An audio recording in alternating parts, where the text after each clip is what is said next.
Thanks for joining me. Welcome back to Dark Ascent. I'm Matthew. Today, I'm going to tell the story of how a woman spent $80,000 on gear only to die on the fourth day. She arrived expecting to apply everything she had learned. Instead, she found out the hard way that no amount of expensive gear can compensate for experience you never built.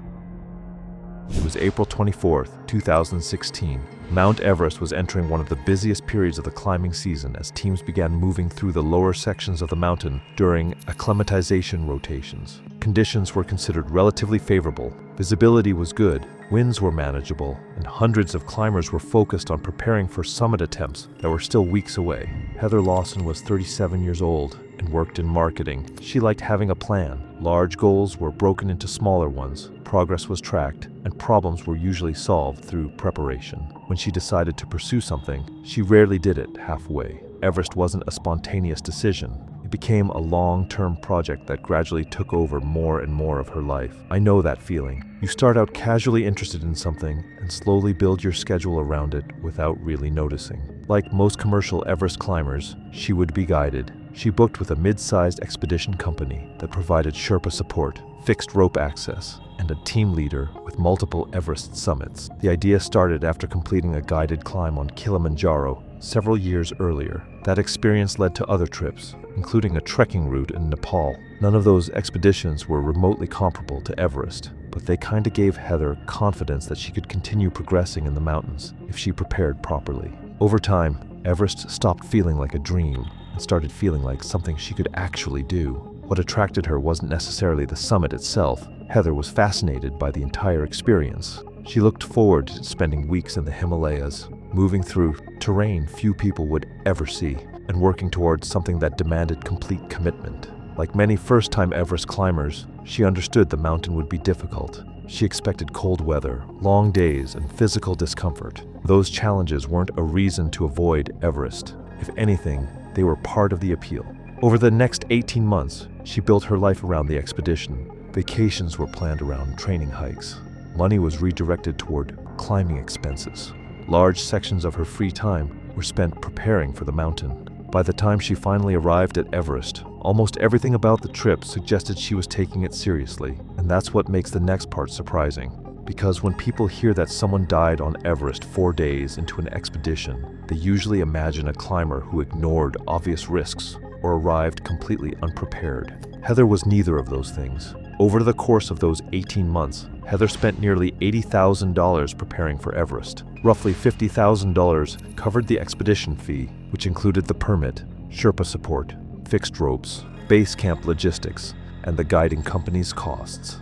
The remaining $30,000 or so went into equipment. She bought premium cold weather clothing designed for extreme altitude, high-end mountaineering boots, technical climbing hardware, communication devices, sleeping systems, oxygen equipment, and specialized gear intended for conditions most people would never experience. The purchases didn't happen all at once. They accumulated over months. Whenever Heather identified a potential problem, she looked for a solution. If cold weather might become an issue, she bought equipment designed for colder conditions than she expected to encounter. If batteries could fail in low temperatures, she packed backups. If a piece of equipment was considered more reliable than another, she usually chose the more reliable option. She wasn't buying gear impulsively. Every purchase was meant to solve a problem before it happened. Heather wasn't inactive during those 18 months. She went on training hikes, exercised regularly, and worked on her fitness. The problem wasn't a lack of effort. The problem was that most of her preparation focused on planning the expedition rather than building years of mountaineering experience. She arrived physically capable of climbing. What she lacked was the repetition that turns mountain routines into habits. By the time she arrived at base camp, Heather had contingency plans for equipment failures, communication problems, unexpected weather, and dozens of other scenarios. Looking at her equipment alone, it would have been difficult to argue she wasn't taking the climb seriously. In some ways, she looked more prepared than many of the climbers around her. The first few days on Everest would reveal just how much of that learning was still ahead of her. Heather knew Everest would be difficult. Nobody spends that kind of money or commits that much time expecting an easy climb. What attracted her was the experience itself.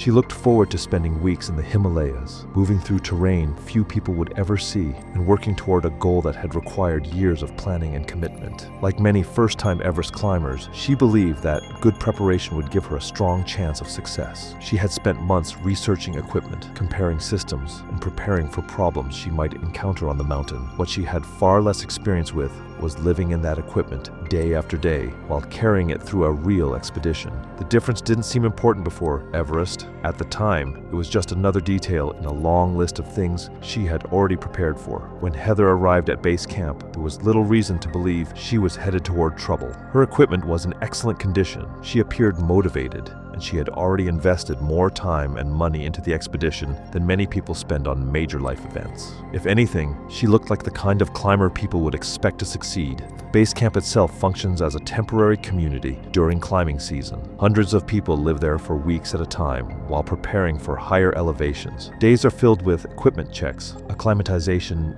on hikes, route discussions, meals, and long periods of waiting. A surprising amount of successful mountaineering involves conserving energy before it is needed. Heather settled into that environment quickly. She enjoyed being surrounded by people who shared the same goal and paid close attention to the routines of more experienced climbers. She noticed how they organized equipment, where they stored essential items, and how little unnecessary movement they made around camp. Some climbers seemed to operate almost automatically. Gear appeared exactly where they expected it to be.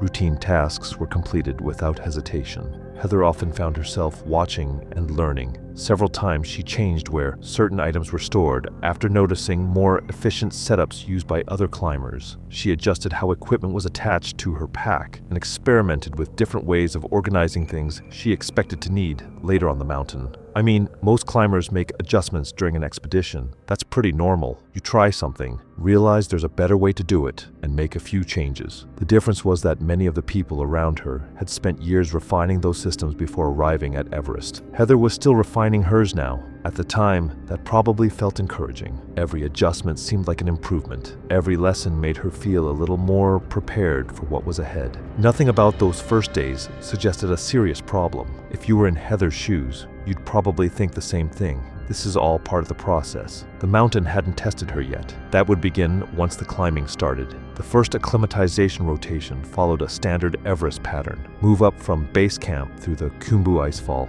push toward Camp 1, then return to base camp to recover before repeating the process at progressively higher elevations. The idea is to stress the body at altitude and let it adapt during rest. Days 1 through 4 of Heather's expedition would take place within this first rotation, with the team working through the lower sections of the mountain while their bodies caught up. Heather handled it better than some people expected. She crossed the ladders. She moved through the fixed rope sections. She completed the route without major issues. By the end of the day, she had accomplished something many aspiring climbers never do. And more importantly, she now had first-hand experience instead of assumptions. But throughout the day, small details kept appearing. During breaks, Heather watched how other climbers managed their equipment. She noticed one climber storing gloves in a more accessible location and later adjusted her own setup. She observed how another organized hardware on a harness and adopted a similar arrangement. Several times she discovered that equipment she had carefully packed wasn't positioned where she wanted it once she was actually moving through the mountain. None of these adjustments were dramatic. Most were minor changes that took only a few minutes. The important detail is where those lessons were happening. They were happening on Everest. For experienced climbers, many of those decisions had already been settled years earlier through repetition on smaller mountains. They didn't need to think about where gear belonged because they had already learned what worked. Heather was still making those discoveries in real time. As the day went on, Heather started finding her rhythm. She spent less time thinking about where things were, how equipment worked, or what came next. The route hadn't changed. She was simply becoming more comfortable moving through it. Unfortunately, improvement and preparedness are not always the same thing. By the time Heather returned to camp, she felt encouraged. She had completed the route. She had learned useful lessons. She had identified several changes that would make the next day easier. From her perspective, the acclimatization process was working exactly as intended. What she couldn't measure was how much extra energy those lessons had cost her compared to climbers who had already learned them long before arriving at Everest. The second day started much like the first. The weather remained cooperative, the route was familiar, and Heather left camp believing the adjustments she had made the previous evening would make the climb easier. At first, they did. Equipment was easier to reach. Certain tasks felt smoother. She spent less time figuring things out and more time moving. After the learning curve of day one, it finally felt like everything was beginning to come together. Then reality started interfering with the plan. As the climb continued, Heather realized that some of the gear she'd spent months planning around wasn't nearly as important as she'd expected. At the same time, a few of the items she used constantly were stored in places that made them awkward to reach. Throughout the morning, Heather found herself making small adjustments. A pouch moved to a different location. A piece of hardware clipped somewhere else. An item shifted deeper into her pack, while another was moved closer to the surface. The changes made sense individually. Taken together, they revealed something important. Heather was still discovering how her equipment fit into the reality of the climb. As the day continued, another issue became harder to ignore. Her pack wasn't excessively heavy, but it was heavier than many others around her. Over the previous 18 months, she had prepared for every problem she could think of. Extra layers, backup items,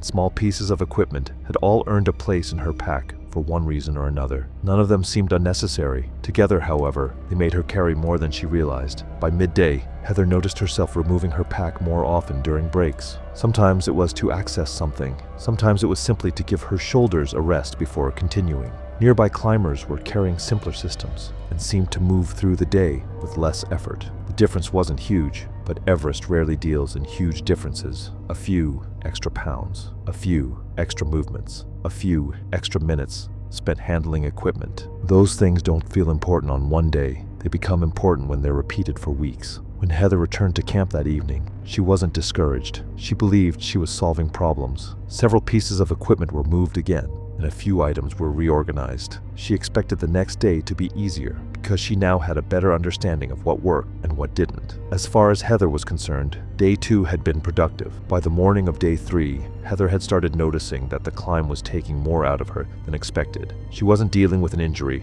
and she wasn't showing signs of a serious altitude-related illness. The problem was more difficult to identify than that. Everything simply seemed to require a little more effort than it had a few days earlier. As she moved through the route, she found herself paying closer attention to the climbers around her. Some of the people moving most efficiently weren't necessarily the youngest or strongest. A few were noticeably older than she was. Others carried simpler setups and appeared to move through routine tasks with very little wasted effort. The contrast became increasingly difficult to ignore. Heather had spent months preparing for Everest, yet she seemed to be working harder than climbers who appeared less equipped and, in some cases, less physically impressive. Small tasks required more attention. Recovering during breaks seemed less effective. By the end of each section of the route, she felt more drained than she expected. The mountain wasn't asking her to do anything extraordinary. It was asking her to repeat ordinary tasks over and over again while carrying weight at altitude. Those demands sound simple until they continue day after day.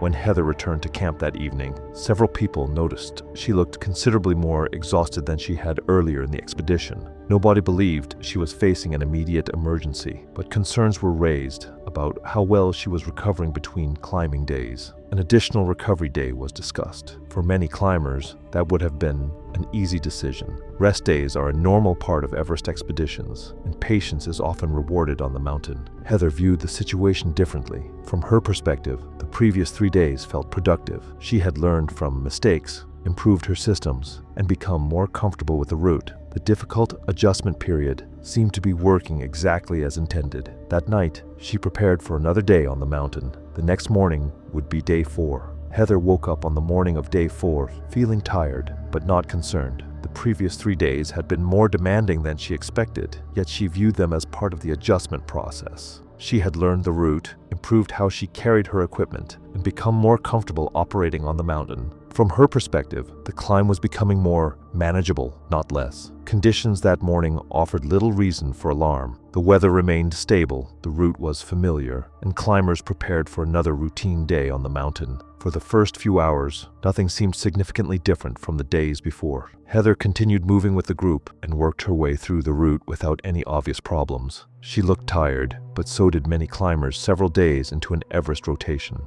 At that point, the There was little reason to think the day would end any differently from the ones before it. The problem was that the fatigue she had accumulated over the previous 3 days hadn't disappeared overnight. For most of the morning, Heather kept moving forward. By late morning, that would begin to change. The changes were subtle at first. Tasks that had already been taking more effort throughout the expedition now seemed slower than before. At several points on the route, she spent longer handling equipment than she normally would have. After stopping, she took longer to start moving again. None of that was unusual by itself. Climbers get tired. Climbers slow down. The concern was that Heather wasn't recovering between those moments. As the day continued, the gap between her and the main group gradually increased. She remained on the route and continued making progress, but the pace she had maintained earlier in the expedition was becoming harder to sustain. The cold wasn't helping. Fine motor tasks became more frustrating as her hands cooled, and routine equipment handling required more concentration than it had a few days earlier.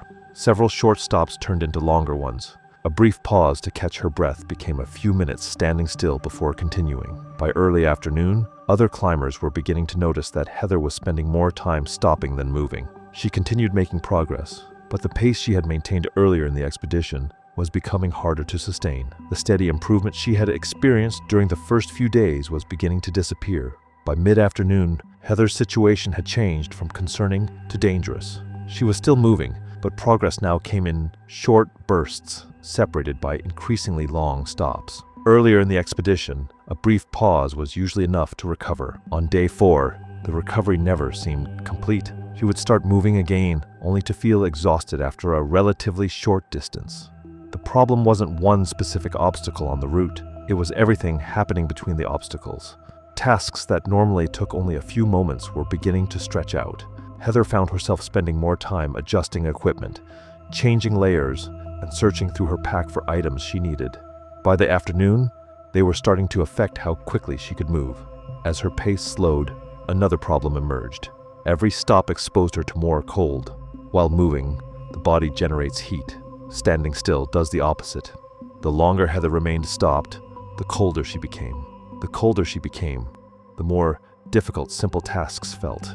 What had started as a fatigue problem was gradually becoming a cold weather problem as well. Several climbers passed her during the afternoon problem as well, and later described someone who looked exhausted but still determined to continue. Heather had not given up. She was still making a genuine effort to reach camp. That effort simply wasn't producing much progress anymore. Witnesses later reported seeing her spend increasing amounts of time stationary beside the route. She would continue climbing, stop to recover, and then remain there longer than before. Pattern repeated itself throughout the afternoon. What made the situation so dangerous was how gradual it appeared. There was no dramatic collapse, no obvious injury, no single moment where everything suddenly went wrong. Instead, Heather was losing ground a little at a time. Every stop became slightly longer. Every restart required slightly more effort. Every section of the route demanded energy she no longer seemed capable of replacing. By late afternoon, the distance remaining to camp was no longer the most important factor. The question was whether Heather could continue moving long enough to reach it.